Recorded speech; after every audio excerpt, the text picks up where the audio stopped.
For more on the investigation and exactly what happened here in the school behind me, we're joined now by Lieutenant Chris Olivarez of the Texas Department of Public Safety. Lieutenant, you were telling me that the shooter drove his vehicle into a ditch not far from where we're standing, tried to enter the school, and met resistance from law enforcement right away? That's correct. So prior to that, though, the shooter was involved in a domestic disturbance with his grandmother. We do know that he was living with his grandparents and was involved in some type of domestic disturbance with his grandmother, in which he shot his own grandmother. At that point, he fled from that residence to the area where the school is at. That's where the vehicle was crashed, and he was able to make entry into the school. That's when we got calls from local law enforcement that the shooter was making his way into the school.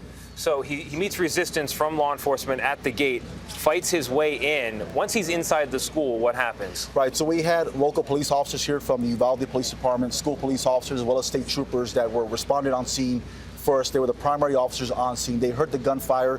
They saw the shooter. At that point, they were met with gunfire by the shooter. Several police officers were shot. Wow. At that point, the gunman, the shooter, was able to make entry into a classroom, barricaded himself, and at that point, it just started shooting children and teachers that were inside that classroom, having no regard for human life, just a complete tragedy and an evil person going into this school and killing children for no reason whatsoever. How was law enforcement eventually able to breach that classroom and take out the shooter? Right, so at that point, the initial officers that were on scene, they were at a point of disadvantage. There was no way they were able to make entry, especially with the amount of manpower that was on scene. So at that point, their primary focus was to evacuate as many children as possible. Teachers that were breaking windows around the school trying to evacuate children to prevent any further loss of life. But again, they kept hearing the gunfire as they were doing this, as they were performing these rescues.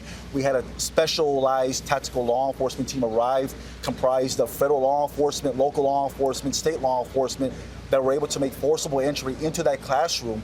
And just goes to show you that placing their own lives between the shooter and those children to try to prevent any further loss of life. As they entered that classroom, one of those officers was met with gunfire. He was hit, he was shot. He is out of the hospital. And at that point, they were able to shoot and kill the shooter and prevent any further loss of life. It's so scary to think this could have been even worse than what it was. So that's the how. What about the why? What do we know at this hour? The shooter kills or attempts to kill his grandmother. She's clinging to life at the moment. And then drives here. Was this a target, premeditated, or just what he saw next? You know, that's what we're still trying to determine exactly what the motives were, what the indicators were, if there was any red flags prior to this mass shooting. We are working with our FBI partners, ATF, local law enforcement, as well as with the school. Our Texas Rangers right now are the lead investigating agency. But we're trying to determine that. We know right now that this individual, the shooter, did reside in the Uvalde area, did attend a local high school, was living with his grandparents, no friends, no girlfriends at this time that we know of, was unemployed, no criminal history, no gang affiliation. So we're trying to determine exactly what the motive was and what any indicators at all whatsoever prior to the shooting. And so he does this with an assault-style rifle, an AR-15 style rifle. How is he able to obtain that? What are the rules around here for acquisition? That's a good question. So exactly, we're trying to determine exactly how he obtained this rifle, how it was purchased, when it was purchased. So that's why we have ATF working closely with our Texas Rangers trying to make that determination. Again, as I mentioned, no criminal history, no gang affiliation. So again, trying to determine exactly how he was able to purchase this rifle, the capacity, the type of rifle that he was in possession of.